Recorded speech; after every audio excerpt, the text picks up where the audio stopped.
आपको बता दें कि अल फलाह यूनिवर्सिटी के पास अंडर कंस्ट्रक्शन एक असामान्य ढांचे ने स्थानीय प्रशासन और सुरक्षा एजेंसियों को सतर्क कर दिया है। आखिर क्या है वो ढांचा, देखिए हमारे संवाददाता पुनीत शर्मा की ये स्पेशल रिपोर्ट। धौज से लगभग यूनिवर्सिटी से आधा किलोमीटर की दूरी पर यह एक मदरसा है।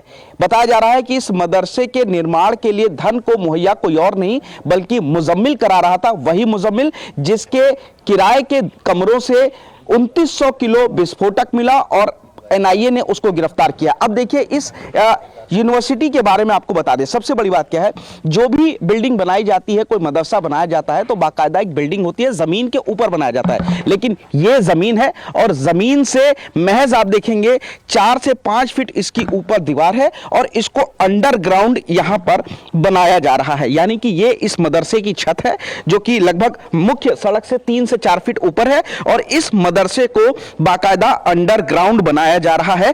क्या वजह है अंडरग्राउंड बनाने की, ये सवाल खड़े हैं। एजेंसी जब जांच कर रही थी, पुलिस जब जांच कर रही थी तो उसे इस मदरसे के बारे में पता पड़ा और सबसे बड़ी चौंकाने वाली चीज, इस मदरसे के ये जो बाउंड्री वॉल है यानी कि जो नींव है वो है, अमूमन जो नींव होती है वो लगभग 9 से 12 इंच की होती है, लेकिन ये जो नींव है वो लगभग 4 से 5 फीट की नींव बनाई गई है।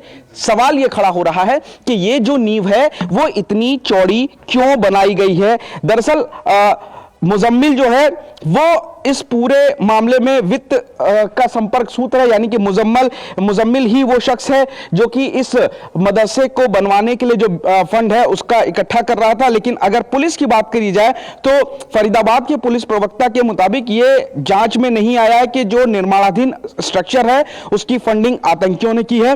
बिल्डिंग के मालिक को गिरफ्तार नहीं किया गया, लेकिन उस जमीन के कागजात को फिलहाल वेरीफाई किया जा रहा है और मौलवी इश्ताक के नाम पर यह मदरसा है। ये इमारत है, इसका जो रजिस्ट्रेशन है वो मौलवी इश्ताक के नाम पर है।